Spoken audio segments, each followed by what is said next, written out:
Come on, Otto, you can come with us as well. Coming? Yes, he's coming.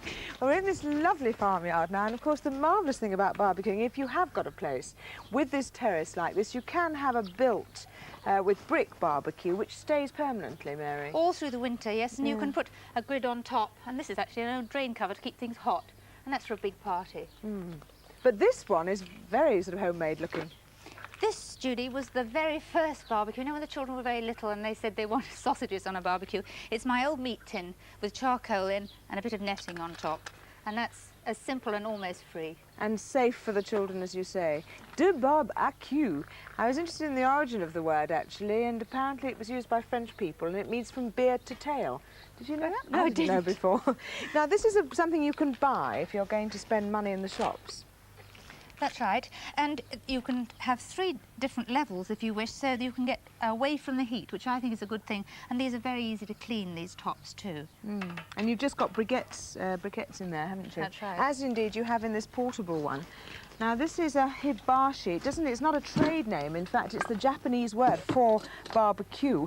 And this is literally portable, isn't it? It's portable, and I think it's extremely good. And on this side, I've got briquettes, charcoal briquettes.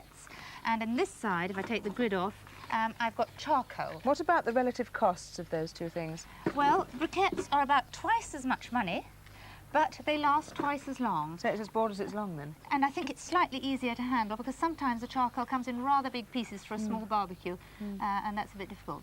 Well, right, so the cost of... What is the cost of sort of ones you can buy in the shop? Well, the ones you buy in the shop from £5 up to the very expensive £200, something like that. What about this one? I'm not too keen on this because I think this is a bit wobbly, and obviously you've got to think of safety, haven't you? Yes, these are about £5 or £6, something like that. You must have a windshield so that it doesn't blow out, and you've got several levels again here, which is a good thing. But this I like very much. You've obviously made very good use of a wheelbarrow, which you Yes, had in the the garden. idea came from some great friends in Hereford, again farmers, and the great joy is it's portable. All it is a metal wheelbarrow, must be metal, and then you put foil, a couple of layers at the bottom, then ordinary garden bricks arranged in 2 lines either side. And one at the end. And there. one at the end. Yes. And then I light it with the briquettes in the middle. It's cheaper to buy them, Judy, by the sackful. In other words, the larger sack you buy, obviously the cheaper it is. That's right. Yes, and then you use those old cake stands just to put on the top to put the meat or the sausages on. Or whatever you've got, a backdoor scraper, if you've got an old one, or wire netting. And then to light them, Judy, you can use fire lighters, and the barbecue lighters, in fact, are the same thing as ordinary fire lighters, so... And probably cost more, so use the ordinary ones. That's right. Yes. And don't use lighter fuel or any fuel, because really I think it's very, very dangerous, because it can flare up. So if you just break these into small pieces and mix it with the briquettes, and then just light them, and it's a bit windy, so I'm not going to do it because it'll take a few minutes, but just light them and leave it for about 3/4 of an hour to an hour before you start to cook on it. And then when you start to cook on it, put the grids on top, like this. Good. Well, we've actually got some food cooking, and I can say the smells that are coming from the other side of this farmyard are very good. So you're going off with your barrow. That's right. Actually, this takes me back a bit, you know. It reminds me of when the children were younger, because it feels like a pram. And although it looks terribly sophisticated, it is, in fact, as you can see, the chassis of an ordinary pram, an old one when the babies have grown up. And the lady who owns the farm and her husband, the husband did this with wood. Very clever, actually, the trolley on the front, even a place for the drinks in the front. So I've got some grab. Whoops, I'm off.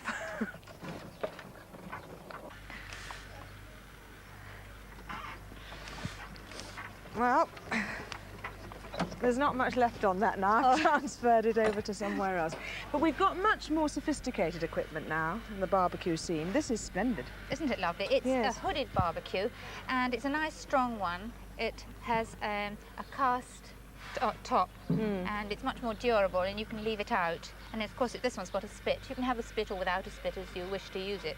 Is it good to cook with the hood on or not? Yes, it's more like oven baking with a lovely flavour underneath. And you can, as you can see, I'm roasting a boned leg of lamb. It's easier without the bone because then it's even on the spit. And the juices are dripping down into a tray that I've got water and the bones that came out. And we're making a nice stock. And you've got a central piece with a tray in which is lined with foil again to hold the briquettes. I always line with foil because it's so much easier to clean afterwards. You can just lift it out and keep everything quite clean. Well, let's see first of all what you've got on the lamb, because obviously you've got some herbs there, Mary. This is a boned leg of lamb. Yes. And it's strung up, and I've put fresh rosemary within the strings. You can poke it in quite easily. And then I'm going to put garlic, just little pieces of garlic, make a hole with a knife and then poke it in. It goes in quite Which you've obviously easily. taken the skin off the cloves, yes. That's right, and you can poke it in all over. There are the bones that I've taken out, and then you put the bones in to get the stock. Then you'd put water, because then the steam comes up and it's very nice. You can put a stock cube in. You know, I'm a bit of a one for gravy browning. You can put some wine in there if you like, and then the meat will rotate round. All the juices will go down, and you've got this lovely gravy. Because often, which you can dip into when you've cut the lamb up and sort of eating it. Yes. Now, gadgets. How much do you need to have in the gadget line when you're barbecuing? Is it a very expensive outlay? Not at all. I think you need long-handed tools. Now, there's a set of 3. That's a fork, something to pick up with, and to get the beef burgers off. Those 3 I think are essential, and they cost about £1.50. So they are very cheap, in fact. I think so. And Yes. I think a long pair of mitts, because then you cover yourself, and these are insulated ones. And always wear long ones. Do you get many aircraft over here? I don't know, they've just come for the afternoon. But protective clothing is something, obviously, that you should have. Now, if anybody got burnt... You should, if you burn yourself, however small, put your hand in cold water, running water, immediately. And then you'll be quite all right. And make sure the children do the same, quite obviously. Exactly. Yes. Now, this is a special tray, good for beef burgers because they keep flat. And good if you were doing a beach barbecue, perhaps with just stones and wood underneath that's burnt. Then you would use that on top, and you could turn them over, boom, quite easily. And the same with fish. If your husband's a fisherman or you catch a mackerel or something, it holds it together and you can turn it quite easily. We had a beach barbecue fairly recently and did just that with mackerel. Oh, and they were rolled in the foil and they were delicious. But in these beef burgers, you seem to have quite a lot of ingredients. Onions, onion chopped up. Well, I use best quality meat, Right. the mince, and Yeah. then I put a third sausage meat, that holds it together, and a little bit of onion and pepper and salt, fresh herbs if you've got. Something the children like to take out is a plate full of food, you know, a sausage, a chicken leg or something like that, all on a plate, and then they cook themselves if they're old enough to do so. And it's amazing, if they burn it, they don't get cross with me, but if I burn it, you know, they sort of turn up their noses at it. So let them do their own cooking if they're big enough. Right, so the chicken pieces which you have there, for instance, what about the cooking time? If you're cooking a chicken for a lot of people, I would pre-cook it first in the oven for about half an hour, not to colour, and it will be quite all right, and be much, much better. And if you like, you can sprinkle on some seasoning, some meat seasoning, which makes it nice and pink, and lovely and flavoursome. And of course you've got your pot of herbs, you always do have. Let's take this jolly thing, which I still haven't found. What's that for? I'll show you. Let's go over to the barbecue that we were using, that we lit at the top. If there was a flare-up, sort of a flame coming up, then you would use your laundry spray. There's no washing being done in our house today. You just put it on a flare-up, and then that will stop the sausage or something catching. That's obviously when the fat goes down onto the coals and it That's can right. light up, yes. And this is our brick one that we lit, and I've actually put a bigger grid on this one, and you can keep things hot on the side and then cook in the middle, and the rolls are keeping hot here. This I think is quite a good idea, Judy. I think, no, they're not too hot at the end. If you put all your sausages like that, it's easy to turn them on too, because often they slip down if you're not careful. Now, you said that you would pre-cook the chicken, always, especially if you've got large numbers.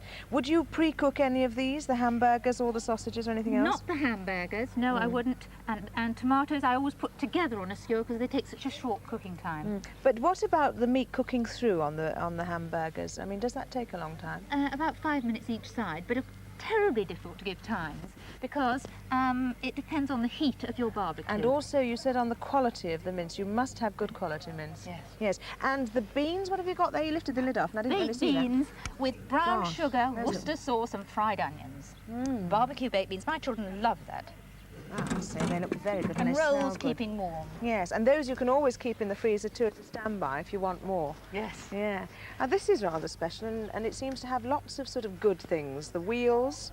This is gas. This is a gas barbecue, and the great joy of gas barbecues is you have a high heat and a low heat. At the moment I'm doing everything on low and it doesn't catch and it does beautifully. So you can simmer, you mean, your food? Do it slowly and it really gets cooked through to the middle. Yes. Here I've got some corn. I've cut each cob in 3 and then you get a small, enough for a child, and of course it's cheaper too. Much more economical, yes. And then you can just put a stick in the end like that and give it to a child. Right.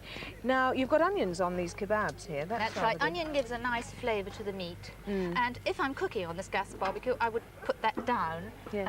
And I think it works a lot more efficiently. Very simple to operate. Is there a mess when you've had a barbecue and you want to clean it all up? I mean, that's what put me off slightly, perhaps. First of all, I used to soak the rack. I've now given up. Well, the moment that it's cooked, I get a wire brush. I found this in my husband's garage.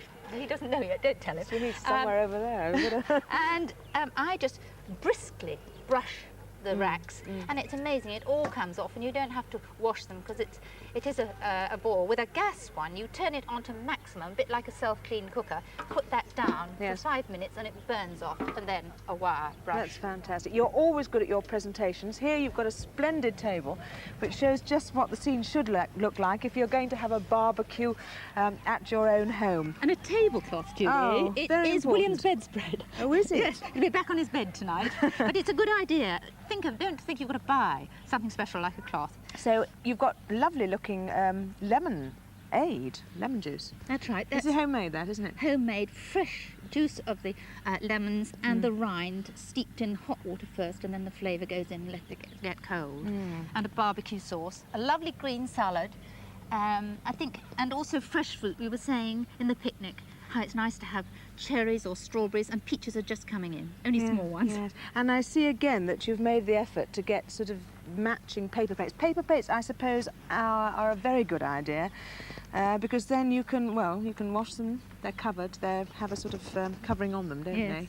And you can use them again and again. And also, they don't get lost. If the children go to the other end of the garden, it's not too much damage.